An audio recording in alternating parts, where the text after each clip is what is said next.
All right, guys and girls, I just wanted to share with you this chapter 10 called The Visitor. It's pretty interesting, so I wanted to take some time to read it aloud to you. So thanks for your patience. Fire was kindled in the center of the dance lodge, and its fragrant smoke rose through the central opening in the roof. Fire was hardly needed, though, in spite of the cold, for the crowd of dancers, the drummers, the children, the old men in the farthest corner gambling, seated on soft skins, the old ladies at their games and gossip, the young women in the center and the young men surrounding them, the people of all ages, talking, laughing, and dancing, kept the great lodge warm. Omakais loved the drum. The beat throbbed through her, drumming her entirely alive and eager. The soles of her feet tingled. Her hands moved in time to the song. Angeline danced, too, wearing her new shawl and holding Grandma's partridge tail fan. Standing at the center with Ten Snow, she gracefully bounced to the beat, thimbles ringing. Her body moved in exact time. Mama, when she was only known as that swift girl Yellow Kettle and had no children, had always loved to dance. She bobbed in the corner, contented and proud of her daughters. Niwu alongside her. Even Nokomis couldn't help dancing. Omakaya stopped to watch her grandmother step along with such care and dignity. She seemed to be crossing a rushing stream on small stones. Her steps were small and light as a deer's, Omakai's thought, watching her proudly. Heat radiated from the fire, and the faces of the girls and young women turned rosy red and warm. Trade silver tokens, bracelets, armbands, crosses flashed, and ribbons swirled as the dancers moved in joy and excitement, crying out for another song as soon as each was done. The drum intensified. The laughter turned ever more hilarious. The old men won and lost in their moccasin gambling game, and the children wove in and out of the movement, hiding from one another, tagging around the side of a parent, teasing, and sometimes dancing too. Around the middle of the night, everybody stopped to partake of the feast. A big kettle of venison and corn soup was brought in by the fire, and children were sent back to the houses and lodges for birchbark maycucks and tin bowls. While they were eating, teasing, and commenting on the soup, flavored with the low-growing juniper berries and parched hot summer corn, something happened that disturbed everyone and changed the course of the winter. Indeed, what happened changed the way Omakaias and her family lived from then on. A visitor had entered. He and his voyageur crew had just dragged their sled of furs across from the mainland, and were staying for the night. Thinking back, Omakaias could even remember him, sitting by the fire as close as he could without scorching. A tired-looking man, thin and scraggly braids, coughing and feeble. Feeble means weak. A bit confused looking, a flushed, fevered face. He was hearing of his death in hushed tones, though, the next day, that she would always recall. The report of it, for the horror flooded swiftly from house to house, lodge to lodge. Yep, you guessed it. He died of smallpox.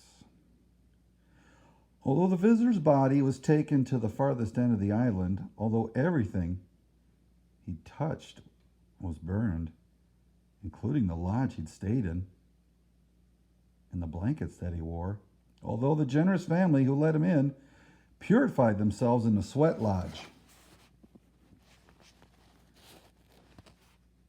burned all their belongings, and threw themselves upon the mercy of the mission. Fear abounded in the settlement. Had the visitor left another, more horrible visitor behind? Sickness? Death? Angeline's face was taut with worry. She knew that her kind Ten Snow, noticing with the stranger's discomfort, had put her own bowl, filled with soup, into his hands. Then she brought that bowl back to the lodge she shared with Fishtail. And although that bark onagon was thrown far away and burned now in snow, there was no knowing whether it would bring down the disease and its evils. During the next few days, everyone watched carefully for any sign of the sickness. And signs soon came. Ten Snow was the first to fall into a fever. And then those in the lodge where the sick man had stayed fell ill, one after the next. The entire family, down to the oldest grandfather, and the tiniest baby suffered in the helpless hands of missionaries, who closed the school and kept them fed and warm on the floors of the building, just below the blackboard where Fishtail had finally learned to write his Shamukaman name. 6 days later, just when Mama and Nokomis were hoping that the scratching sickness had passed them over, Angeline did not rise from her blankets. Overnight, the fever had seized her, and she lay hot and stifled, face red, eyes wild with fear, when Mama came up to check on her. Omakayas came too, behind Mama, but with a stern look. Mama set her back down the ladder. Take care of Pinch and Niwu. Keep them downstairs, she ordered. Her voice, as she called Day Day and looked over the edge of the loft, was calm with despair. Build a bark lodge outside, good and warm, she instructed. Nokomis will take care of the children. You stay out there too. And so by the end of the day, the little family was divided. Inside the house, supplied with firewood and water, Mama and Angeline battled with the invisible enemy. Outside, the others slept heavily and fearfully in the lodge made from rolls of bark saved in the lean-to. Niwu curled with Omakayas around the tiny lodge fire. Pinch huddled next to Nokomis. Day Day slept alone. On the third day, the evil day, Mama did not appear at the door to bring in the water. Day Day fetched. Nokomis went in and did not return for a long time. When she did show her face, she called from the doorway to Day Day. My daughter has a sickness along with Angeline. Keep the children warm. Feed them good. She then disappeared into the cabin, and Day Day spent the day chopping wood, hauling water, hunting, and talking to old Tallow, who had come in near grim worry. The two sat hunched over the fire for a long while, drinking cups of strong swamp tea. Finally, Tallow lifted her gun, looped her rabbit snares around her wrists, and set out to hunt, now with more urgency than ever. On the 8th day, Pinch fell sick and was moved into the cabin where Nokomis took care of them all. Outside, Day Day worked continually, emptying pots from inside and chopping holes in ice, fishing to keep them strong, making sure the water in their kettle was always fresh and clear, their wood piled high. Higher and higher. Why are you continuing to pile up the wood? Omakayas asked him, fearful, watching how he sweated and labored at the woodpile. Rest, Day Day, she begged. In fear at his fixed and set face, his deep eyes, he gave her a look of annoyance, as though from far away. And then, seeing that she offered him a cup of rabbit soup, seeing that her face was chilled with terror for him, he softened. Gaween, my little frog, he said, pausing, his voice usually gentle. I cannot stop. I want to get a lot of wood ahead so I can take a little rest, eh?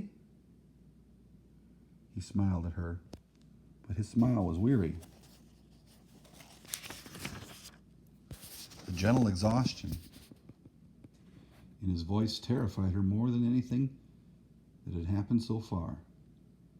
That night she lay sleepless, gazing at the flickering of the flames on the ceiling and wondering what was happening inside the cabin. Listening to her father's even breathing and Niwu's tiny rumbling snore, it was as though the sickness was sucking first one, then the next, and the next into the cabin, where they disappeared and did not emerge. How could Nokomis care for them all? What if Day got sick too? Somehow, it never occurred to her that she or Niwu could sicken. Day was the one she watched carefully.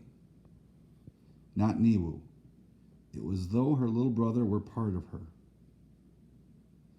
She kept him so near, she didn't understand at all when Niwu fell ill.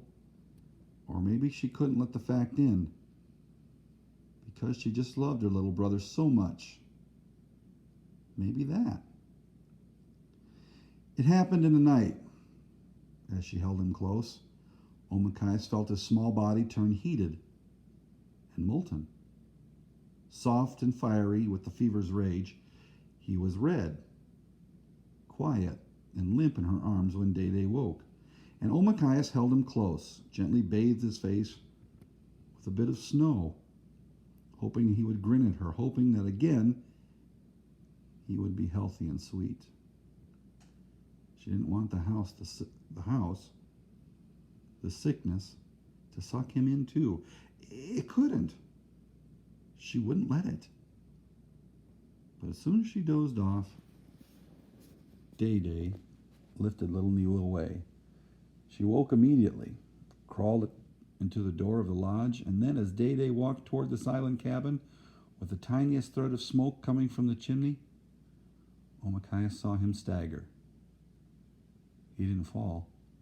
But she knew from that misstep that Day was ill and that he'd hidden his sickness and that he was going into the cabin with Niwu, never to return.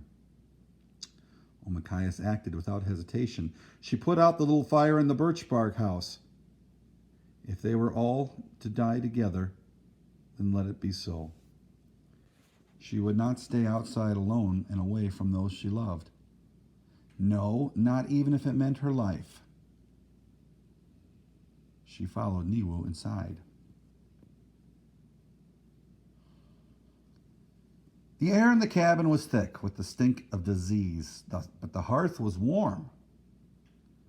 Nokomis had the sick ones arranged in their bedding, blankets pulled neatly up to their chins, mats clean on the floor all around the fire.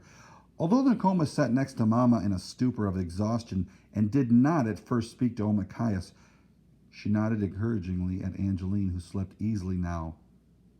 Her fever broken, her hands limp on her blanket, Omakais crouched beside her.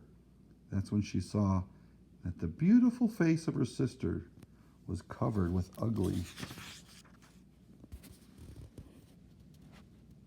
sores and vivid lumps. And her mouth, when she opened it to breathe, showed that her gums bled painfully and stained her teeth red.